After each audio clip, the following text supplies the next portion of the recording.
अस्सलाम वालेकुम dear students, my name is Hasan Raza और हम पढ़ रहे हैं क्लास 10 की फिज़िक्स। माय डियर स्टूडेंट्स, अब आप कॉन्वेक्स और कॉनकेव इन दोनों लेंसेज की इमेज फॉर्मेशन से बखूबी वाकिफ़ हैं। डियर स्टूडेंट्स, आप इनकी एप्लीकेशंस भी जान चुके हैं अब। तो माय डियर स्टूडेंट्स, अब वक्त आ चुका है कि हम इस चैप्टर की एक्टिविटी 12.2 को भी स्टडी करें और इस चैप्टर की पहली दो एग्जाम्पल्स को भी सॉल्व करने की कोशिश करें। तो डियर स्टूडेंट्स, हम आज के इस लेक्चर में एग्जाम्पल 12.1 एंड एग्जाम्पल 12.2 से इमेज फॉर्मेशन फाइंड आउट करने की कोशिश करेंगे। डियर स्टूडेंट्स, जैसे कि आप जानते हैं कि कॉन्केव मिरर लाइट की रेज को एक पॉइंट पर फोकस करने की सलाहियत रखता है। आप देख सकते हैं ये कॉन्केव मिरर, अगर इस पर लाइट आकर फॉल करे, तमाम पैरेलल लाइट की रेज एक पॉइंट पर मीट करेंगी। जिस पॉइंट पर मीट करेंगी वो पॉइंट ऑफ फोकस या प्रिंसिपल फोकस कहलाएगा। तो डियर स्टूडेंट्स, हमें एक्टिविटी 12.2 में कहा यह जा रहा है कि क्या आप किसी खिड़की दरवाजे की कोई इमेज इस कॉन्केव मिरर से हासिल कर सकते हैं? तो जवाब है हाँ। स्टूडेंट्स याद रखिएगा, the real image can be formed on the screen. तो इस केस में इस मिरर से रियल इमेज हासिल की जा सकती है। हम ये बात बार बार पढ़ चुके हैं, बार बार डिस्कस कर चुके हैं कि real image is the image which is on the same side of object. So dear students, अब आप इमेजिन करें इस कॉन्केव मिरर के एक तरफ कोई खिड़की या कोई दरवाज़ा या कोई ऐसा सोर्स ऑफ लाइट है जिससे लाइट की रेज एमिट हो सकती हैं। अब वो लाइट की रेज सीधी ट्रेवल करती हुई कॉन्केव मिरर को टकराएंगी, टकरा कर जिस पॉइंट पर फोकस होंगी, अगर आप उस पॉइंट के ऊपर कोई पेपर या कोई वाइट शीट रख दें तो डियर स्टूडेंट्स वहां पर इमेज ऑफ दैट विंडो या दैट पर्टिकुलर डोर आ जाएगी। स्टूडेंट्स, जिस पॉइंट पर ये इमेज शार्प बनेगी उस पॉइंट पर हम ये कह सकते हैं कि वो point exact principal focus of this convex mirror है। So yes my dear students, we can find out the principal focus of that particular convex mirror by using this technique. तो कैसे फाइंड आउट करेंगे? चलिए दोबारा से इस point को, इस एक्सपेरिमेंट को दोहरा के देखते हैं। हमने इस कॉन्वेक्स मिरर के सामने एक खिड़की या कोई एक रोशन दरवाज़ा जहाँ से लाइट आ रही हो वो प्लेस किया। लाइट की रेज पैरेलल आई, आके इस कॉन्वेक्स मिरर को टकराई।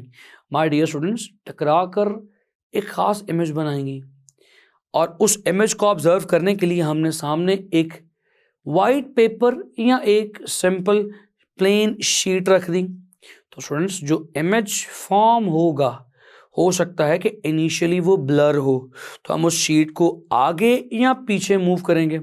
स्टूडेंट्स, उस शीट को आगे या पीछे मूव करने पर कोई एक पॉइंट इस तरह का आएगा जहां पर इमेज बिल्कुल फोकस्ड बनेगी। सो माय डियर स्टूडेंट्स, जिस पॉइंट पर ये इमेज मुकम्मल तौर पर फोकस्ड बनेगी वो पॉइंट प्रिंसिपल फोकस होगा। स्टूडेंट्स, अब सवाल ये पैदा होता है कि फोकल लेंथ आप कैसे फाइंड आउट कर सकते हैं? जिस पॉइंट पर इमेज इंतहाई क्लियर और शार्प बन रहा हो उस पॉइंट से इस मिरर तक का फासला कैलकुलेट किया जाएगा। जो भी फासला आएगा डियर स्टूडेंट्स वो इस मिरर की फोकल लेंथ होगी। तो यस, हम इस कॉन्केव मिरर की रफ फोकल लेंथ को घर बैठे इजीली इस छोटे से एक्सपेरिमेंट से कैलकुलेट कर सकते हैं। तो माय डियर स्टूडेंट्स, इस एक्टिविटी का ये पहला पार्ट तो हो गया। इसे आगे चलते हैं, यहाँ पर बात खत्म नहीं होती। हमसे कहा यह जा रहा है कि इस सिचुएशन में जो इमेज ये कॉन्केव मिरर फॉर्म कर रहा है, क्या आप उसकी रे डायग्राम बना सकते हैं? स्टूडेंट्स, रे डायग्राम कहते हैं लाइट की रेज के पाथ से बनने वाले इमेज की एक डायग्राम जो हम अपने प्रीवियस लेक्चर में कॉन्वेक्स और कॉन्केव मिरर्स के लिए बनाते आए हैं।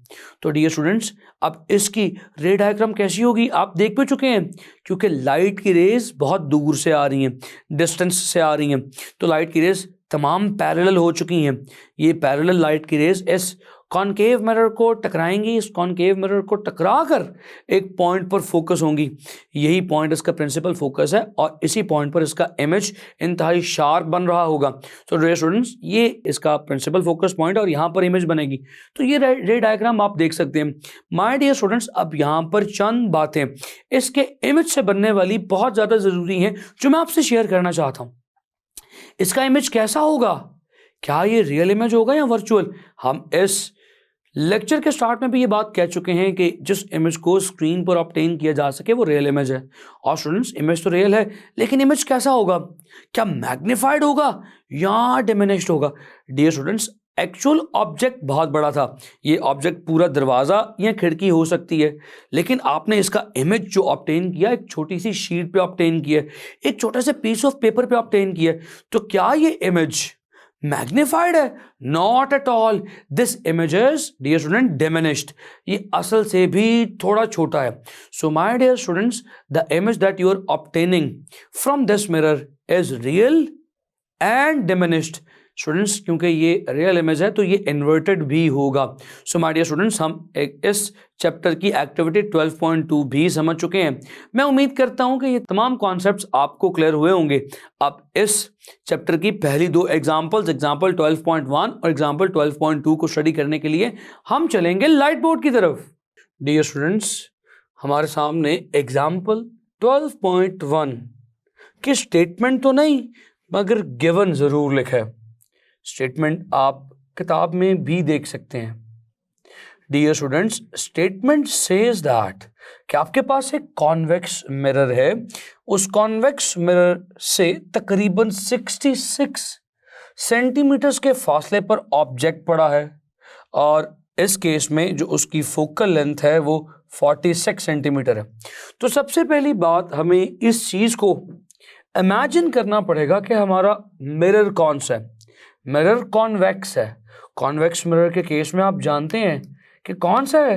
ऐसा मिरर जिसकी आउटर सरफेस रिफ्लेक्टिंग है। लेट्स ड्रॉ इट फर्स्ट ताकि हमें फर्दर चीजें समझने में आसानी हो जाए।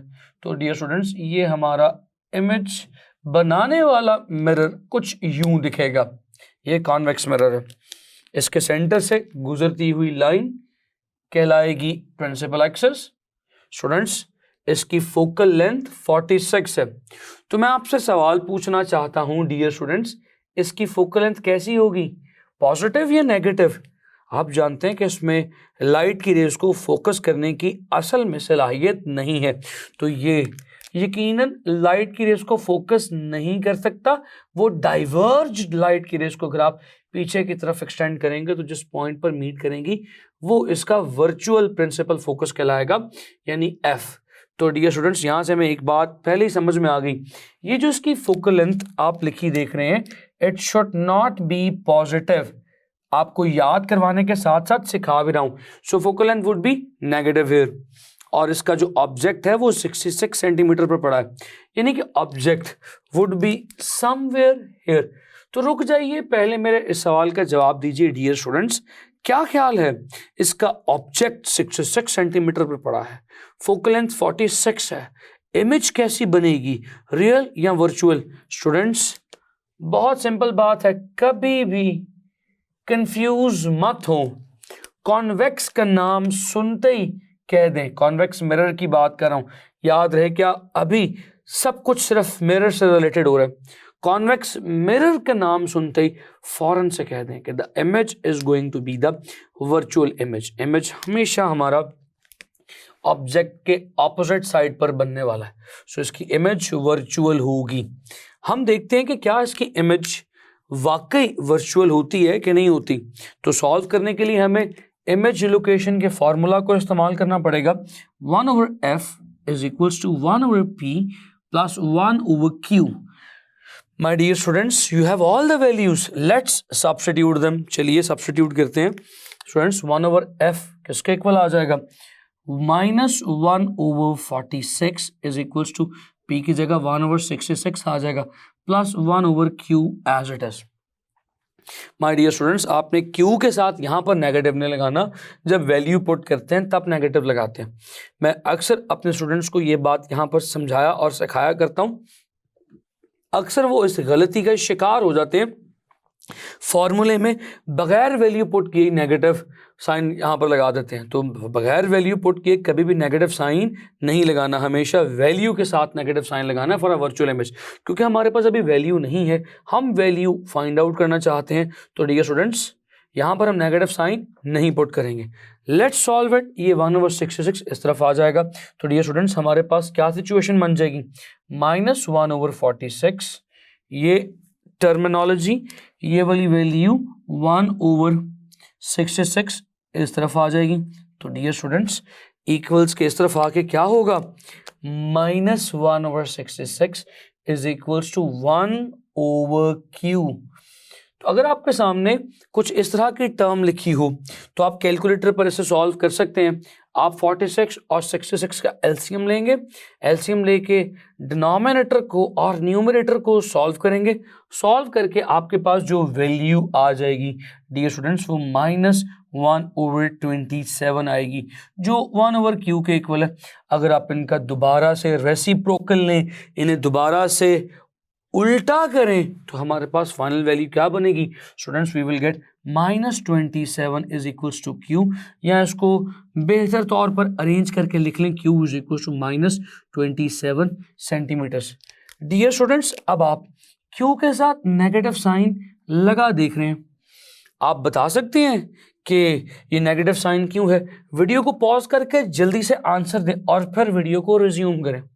स्टूडेंट्स क्या है इस नेगेटिव की वजह, नेगेटिव की वजह है the virtual image formed by the convex lens. हम इस बात को बार बार पढ़ चुके हैं कि हमारा वर्चुअल इमेज जब भी बनेगा हमारा इमेज डिस्टेंस नेगेटिव होगा, और हमारा convex lens virtual image form करता है, इसीलिए हमारे इस इमेज के साथ एक नेगेटिव साइन लग रहा है। उम्मीद करता हूं कि ये एग्जाम्पल आपको समझ आई होगी, और मैं ये भी उम्मीद करता हूं कि एग्जाम्पल आपके लिए बहुत आसान हो गई होगी। स्टूडेंट्स ये चैप्टर ज्योमेट्रिकल ऑप्टिक्स थोड़ा सा टेक्निकल है। स्टूडेंट्स इस चैप्टर को पढ़ते हुए थोड़ा सा परेशानी और कंफ्यूजन का शिकार रहते हैं। हम पूरी कोशिश करेंगे कि इस चैप्टर को आपके लिए बहुत ज़्यादा सिंप्लीफाई कर दें। हम चीज़ों को बार बार रिकॉल करवाएंगे ताकि वो चीज़ें आपके माइंड में एक दफ़ा फिक्स हो जाएं लाइफ टाइम। स्टूडेंट्स अब अगली एग्जाम्पल की तरफ मूव ऑन करते हैं। द नेक्स्ट एग्जाम्पल है 12.2। इस एग्जाम्पल में हमसे कहा यह जा रहा है कि हमारा मिरर कॉनकेव है। So we have got a concave mirror here. इस कॉनकेव मिरर को पहले जरा इमेजिन कर लें। कुछ भी करने से पहले आपको न्यूमेरिकल प्रॉब्लम्स सॉल्व करने सिखा रहा हूं, आगे आपको इस चैप्टर की एक्सरसाइज में बहुत हेल्प होने वाली है इस टेक्निक पर। So let's imagine the concave mirror. Dear students concave mirror कैसा है, जिसकी इंटरनल या इनर सरफेस रिफ्लेक्टिंग हो, तो आपने ये देखा। चलिए इसका एक प्रिंसिपल एक्सिस भी ड्रॉ करते हैं। सो इसके सेंटर से गुजरने वाला इसका प्रिंसिपल एक्सिस कहलाएगा। डियर स्टूडेंट्स इसकी फोकल लेंथ क्या गिवन है, the focal length is 10 centimetre. तो हम कहते हैं इसकी फोकल लेंथ ये है f which is equals to 10 centimetre. Students जरा रुक जाएं और मुझे जल्दी से पहले ये बताएं कि हमारा जो मिरर है वो कॉनकेव है। इस कॉनकेव मिरर के लिए what do you say, the focal length is going to be positive और negative? My dear curious students, this concave mirror has an ability to converge the light rays on a single point. तो ये real principal focus रखेगा, इसकी focal length positive होगी। तो हमने 10 centimetre ले ली, और जो ऑब्जेक्ट है वो कहाँ पड़ा है, 6 सेंटीमीटर पर पड़ा है। यानी कि जो फोकल लेंथ है वो तो 10 सेंटीमीटर है, लेकिन जो हमारा ऑब्जेक्ट है वो विद इन फोकल लेंथ पड़ा हुआ है। यानी हमारे ऑब्जेक्ट के लिए डियर स्टूडेंट्स फासला होगा p। तो कंडीशन क्या बन रही है, focal length is 10, object distance is 6। क्या मैं ये कह सकता हूं इसके लिए हमारा p is less than f है, या focal length is greater than the object distance है।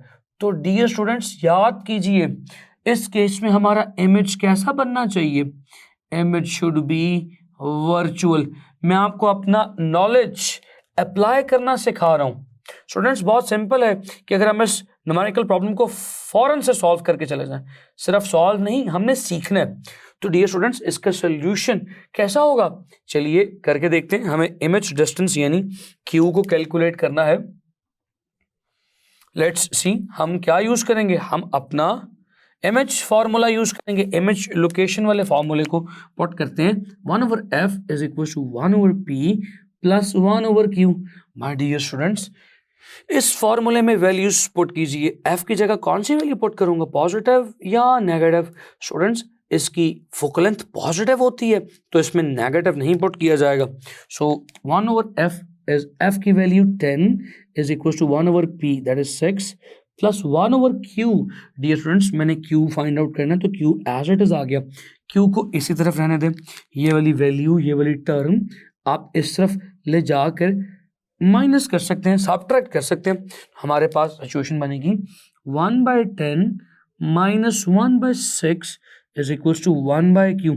डियर स्टूडेंट्स चलिए इसका एलसीएम लेना सीख लेते हैं। ऑल्दो ये बहुत सिंपल है, सो इसका एलसीएम क्या आएगा? अगर हमें एलसीएम लेना ना आ रहा हो और हमारे पास दो टर्म्स हो तो हम सिंपल यूं भी एलसीएम ले सकते हैं, दोनों के प्रोडक्ट के इक्वल। सिंपल मैथमेटिक्स की वैल्यूज हैं जो मैंने आपके सामने पुट कर दी। यहाँ पर 10 है, यहाँ पर 6 है। तो डियर स्टूडेंट्स अब आप देखें पहले वाली फ्रैक्शन के डिनोमिनेटर में 10 है तो 10 को 10 से काट दें, कैंसिल कर दें, 6 ऊपर मल्टीप्लाई कर दें, 6 माइनस, अब दूसरे वाली फ्रैक्शन के डिनोमिनेटर में 6 है, 6 को 6 से कैंसिल कर दें, 10 ऊपर मल्टीप्लाई कर दें, तो ये आ जाएगा मेरे पास -10 इज इक्वल टू 1/q। तो dear students 6 minus 10 is -4/10 into 6 is, dear students, that is 60 is equal to 1/q। Let's cancel this further, ये बन जाएगा -1/15 is equal to 1/q। Dear students यहाँ पर q किसके इक्वल आएगा? q would be equals to -15 centimetre. रुक जाइए जरा, यहाँ पर इस पॉइंट को फिर से अंडरस्टैंड कीजिए। q नेगेटिव क्यों है? q is the image distance, और आप कह रहे हैं कि अगर object with in principle focus पड़ा हो, ऑब्जेक्ट डिस्टेंस फोकल लेंथ से कम हो, तो image is going to be the virtual image. So dear students आप वर्चुअल इमेज के लिए q की वैल्यू क्या लेते हैं? You always take q negative for the virtual image. तो यहां पर q का नेगेटिव आना इस बात का सबूत है कि the image is going to be the virtual image. So students I hope ये पॉइंट आपको क्लियर हुआ होगा। डियर स्टूडेंट्स अब आप इन दो एग्जांपल्स को भी सॉल्व कर चुके हैं, लिहाजा अब आपको न्यूमेरिकल प्रॉब्लम्स भी धीरे धीरे आहिस्ता आहिस्ता सॉल्व करने आने शुरू हो गए। हम इस चैप्टर का जो पहला एक्टिविटी एक्सपेरिमेंट है 12.2 वो भी देख चुके हैं। उम्मीद करता हूँ कि तमाम पॉइंट्स आपको बखूबी क्लियर हुए होंगे। अपना बेइंतहा ख्याल रखें, मिलेंगे अगली बार अगले लेक्चर में। सी यू नेक्स्ट टाइम, खुदा हाफिज़।